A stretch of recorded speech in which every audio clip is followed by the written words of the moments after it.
Good morning to all of you. This is Dr. Neelam from Department of Chemistry, Shri Shankaracharya महाविद्यालय जुनवानी भिलाई। आज मैं आपको इस लेक्चर में मेसोमेरिक इफेक्ट के बारे में बताऊंगी, जो कि एक परमानेंट इलेक्ट्रॉनिक डिस्प्लेसमेंट इफेक्ट है। और यह परमानेंट इलेक्ट्रॉनिक डिस्प्लेसमेंट इफेक्ट जो हम पहले इंडक्टिव इफेक्ट और रेजोनेंस इफेक्ट के बारे में भी हम डिस्कस कर चुके हैं। आइए अब मेसोमेरिक इफेक्ट के बारे में डिस्कस करते हैं। मेसोमेरिक इफेक्ट, मेसोमेरिक इफेक्ट एक प्रकार का रेजोनेंस ही है। यह भी एक रेजोनेंस इफेक्ट है। रेजोनेंस में क्या होता था कि पाई इलेक्ट्रॉन का डीलोकलाइजेशन होने से रेजोनेंस होता था, और यह कार्बन कार्बन के बीच में अगर alternate double bond single bond double bond single bond है तो ऑटोमेटिकली इसमें रेजोनेंस डेवलप होता था। लेकिन मेसोमेरिक इफेक्ट में ऐसा एक ग्रुप होगा, ऐसा कोई एक ग्रुप है जो कॉन्जुगेटेड सिस्टम के साथ जुड़ा होगा, और उस ग्रुप के कारण इसमें रेजोनेंस डेवलप होगा, तब मेसोमेरिक इफेक्ट कहलाएगा। एक बार और समझिए, अगर किसी कॉन्जुगेटेड सिस्टम के साथ अगर कोई ऐसा ग्रुप जुड़ा हुआ है जो कि इलेक्ट्रॉन डोनेट करके या इलेक्ट्रॉन विड्रॉइंग करके दोनों तरीके से अगर इसमें रेजोनेंस डेवलप करते हैं तो उसे मेसोमेरिक इफेक्ट कहेंगे। और यह मेसोमेरिक इफेक्ट कॉन्जुगेटेड सिस्टम में होने के कारण ही इसे हम कॉन्जुगेट इफेक्ट भी कहते हैं, और यह डिस्टेंस इंडिपेंडेंट होता है। हम डिस्टेंस डिपेंडेंट इफेक्ट किसमें हम देखे थे? इंडक्टिव इफेक्ट में, कि तीसरे कार्बन तक इंडक्टिव इफेक्ट रहता है और उसके बाद उसका इफेक्ट खत्म हो जाता है।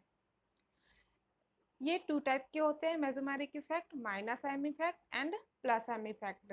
जैसा कि मैंने अभी बताया था कि कॉन्जुगेटेड सिस्टम के साथ कोई ग्रुप जुड़ा हुआ है, और वह ग्रुप डिपेंड करता है कि वह इलेक्ट्रॉन विड्रॉइंग ग्रुप है या इलेक्ट्रॉन रिलीजिंग ग्रुप है। तो माइनस एम ग्रुप क्या होते हैं? Electron withdrawing group. अगर किसी कॉन्जुगेटेड सिस्टम के साथ इलेक्ट्रॉन विड्रॉइंग ग्रुप या इलेक्ट्रॉन को खींचने वाला, अपनी ओर खींचने वाला ग्रुप जुड़ा हुआ है और जिसके कारण से रेजोनेंस डेवलप हो रहा है, तो उसे हम माइनस एम इफेक्ट कहेंगे। एग्जाम्पल्स में देखेंगे तो क्लियरली आपको और समझ आ जाएगा यहाँ पे। और हाँ, जैसा कि हम इंडक्टिव इफेक्ट में भी हमारा इलेक्ट्रॉन विड्रॉइंग ग्रुप और इलेक्ट्रॉन डोनेटिंग ग्रुप, दोनों ग्रुप का सीरीज हम याद रखने के लिए बोले थे, तो ये ग्रुप भी इसमें याद रखना बहुत ज़रूरी है।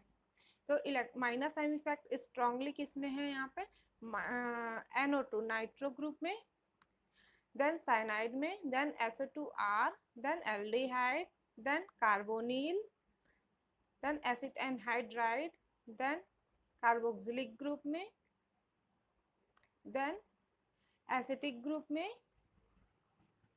Then amide. कुछ ये सीरीज आपको याद रखने पड़ेंगे। अब हम एग्जांपल्स में देखेंगे कि ऐसा जो इलेक्ट्रोनेगेटिव एलिमेंट है, जो मोर इलेक्ट्रोनेगेटिव एलिमेंट है, इलेक्ट्रॉन को अपनी ओर क्या करेगा? खींचेगा। इलेक्ट्रॉन को खींचने से यहाँ पर रेजोनेंस हो रहा है। जैसे कि ऑक्सीजन है, देख लीजिए ऑक्सीजन, यहाँ पे ये क्या है? एल्डिहाइड ग्रुप है, CHO। ये एक एल्डिहाइड ग्रुप है, और एल्डिहाइड ग्रुप कैसा ग्रुप है? इलेक्ट्रॉन विड्रॉइंग ग्रुप है। तो जो जस्ट मिनट, यहाँ पर ये जो ग्रुप है CH डबल बॉन्ड CH2, तो इनके बीच डबल बॉन्ड है, और डबल बॉन्ड को ये पहले तो ऑक्सीजन अपनी ओर इलेक्ट्रॉन को खींच रहा है, और इलेक्ट्रॉन को खींचने से यहाँ पर कार्बन के ऊपर स्लाइटली पॉजिटिव चार्ज डेवलप हो रहा है, और इस पॉजिटिव चार्ज मतलब इलेक्ट्रॉन की कमी को दूर करने के लिए यहाँ से डबल बॉन्ड से इलेक्ट्रॉन जाएगा, और डबल बॉन्ड से इलेक्ट्रॉन जाने की वजह से यहाँ पर इस कार्बन पे पॉजिटिव चार्ज डेवलप होगा, जो कि इस यहाँ पर आप स्ट्रक्चर में देख सकते हैं कि अब ऑक्सीजन के ऊपर नेगेटिव चार्ज, देन CH, और इस कार्बन पे पॉजिटिव चार्ज था, और यहाँ पर इलेक्ट्रॉन आने से नेगेटिव चार्ज, तो पॉजिटिव और नेगेटिव के बीच में डबल बॉन्ड का फॉर्मेशन हो गया, और यहाँ पर जहाँ से CH2 से पाई बॉन्ड गया, वहाँ पे अब इलेक्ट्रॉन की कमी हो गई, तो यहाँ पे पॉजिटिव चार्ज डेवलप हो गया। उसी प्रकार सेकंड एग्जांपल में भी देख सकते हैं कि साइनाइड ग्रुप, ये साइनाइड ग्रुप है जो कि इलेक्ट्रॉन विड्रॉइंग ग्रुप है, और इलेक्ट्रॉन विड्रॉइंग ग्रुप है तो अपने साइड के पाई बॉन्ड को इलेक्ट्रॉन को नाइट्रोजन इस ट्रिपल बॉन्ड CN में जो कार्बन और नाइट्रोजन के बीच जो ट्रिपल बॉन्ड है उसके पाई इलेक्ट्रॉन को अपनी ओर अट्रैक्ट करेगा और उस पर नेगेटिव चार्ज डेवलप हो जाएगा। और वो कार्बन जहाँ पर पॉजिटिव चार्ज डेवलप हो रहा है अपने इलेक्ट्रॉन डेफिशिएंसी को कंप्लीट करने के लिए पाई बॉन्ड से इलेक्ट्रॉन लेता है और यहाँ से पाई बॉन्ड से इलेक्ट्रॉन लेगा और इस कार्बन और कार्बन के बीच में डबल बॉन्ड फॉर्म हो जाता है और इस CH2 वाले कार्बन पर पॉजिटिव चार्ज डेवलप हो जाता है, जैसा कि आप यहाँ पर देख सकते हैं। अब नीचे देखिए बेंजीन रिंग है। बेंजीन रिंग से जुड़ा हुआ ग्रुप है नाइट्रो ग्रुप है और जो कि बहुत ही minus M effect group show करता है। तो यह ऑक्सीजन पहले डबल बॉन्ड से अपने और इलेक्ट्रॉन को ले लेता है और जिससे इस ऑक्सीजन के ऊपर नेगेटिव चार्ज डेवलप हो जाता है और इस नाइट्रोजन के ऊपर पॉजिटिव चार्ज डेवलप हो जाता है। अब यहाँ पर जो नाइट्रोजन है अपने इलेक्ट्रॉन डेफिशिएंसी को कंप्लीट करने के लिए फुलफिल करने के लिए इस रिंग से इलेक्ट्रॉन लेगा, तो रिंग के पाई इलेक्ट्रॉन को अपनी ओर शिफ्ट कराता है जिसके कारण इस कार्बन के ऊपर पॉजिटिव चार्ज डेवलप हो जाता है और यहाँ पे नाइट्रोजन के प्लस चार्ज और यहाँ पर इलेक्ट्रॉन जाने की वजह से इन दोनों के बीच में बॉन्ड फॉर्म हो जाता है।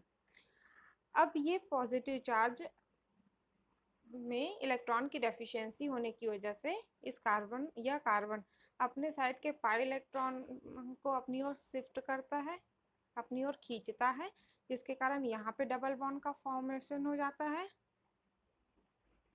और यहाँ पर पॉजिटिव चार्ज डेवलप हो जाता है।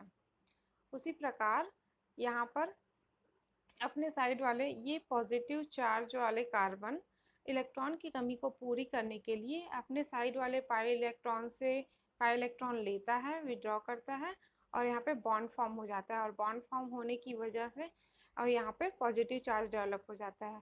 फिर जो नाइट्रोजन और कार्बन के बीच डबल बॉन्ड है उस डबल बॉन्ड से ये पाई इलेक्ट्रॉन अपनी ओर लेगा और जिसके कारण यहाँ पे फिर रिंग में डबल बॉन्ड फॉर्म हो जाता है।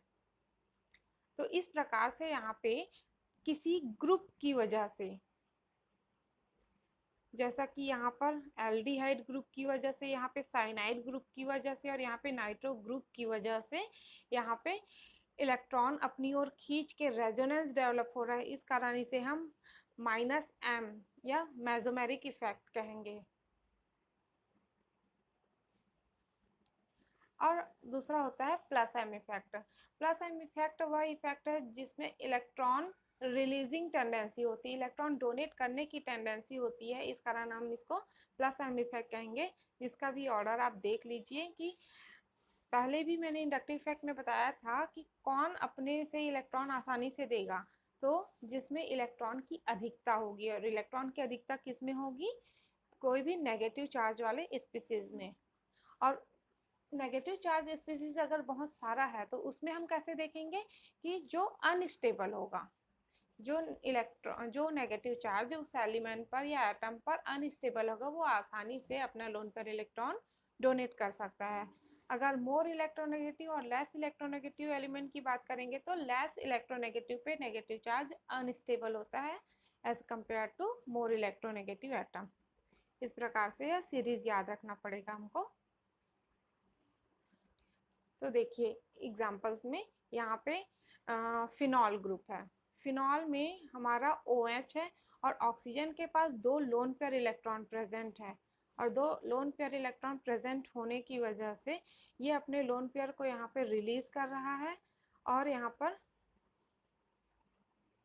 रिलीज कर रहा है और रिंग में इलेक्ट्रॉन की डेंसिटी को क्या कर रहा है, बढ़ा रहा है, जिसके कारण से ऑक्सीजन और कार्बन के बीच डबल बॉन्ड फॉर्म हो जाएगा और ऑक्सीजन से लोन पर इलेक्ट्रॉन जाने की वजह से इस ऑक्सीजन के ऊपर पॉजिटिव चार्ज डेवलप हो जाता है और इस कार्बन के ऊपर नेगेटिव चार्ज।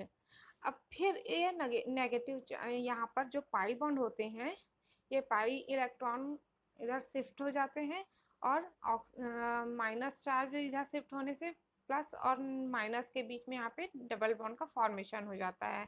इस प्रकार से यहाँ पर पाई इलेक्ट्रॉन की शिफ्टिंग होती है। तो ऐसा जो इलेक्ट्रॉन रिलीज करके रेजोनेंस क्रिएट करता है, इस प्रकार का ग्रुप हमारा प्लस एम इफेक्ट शो करता है।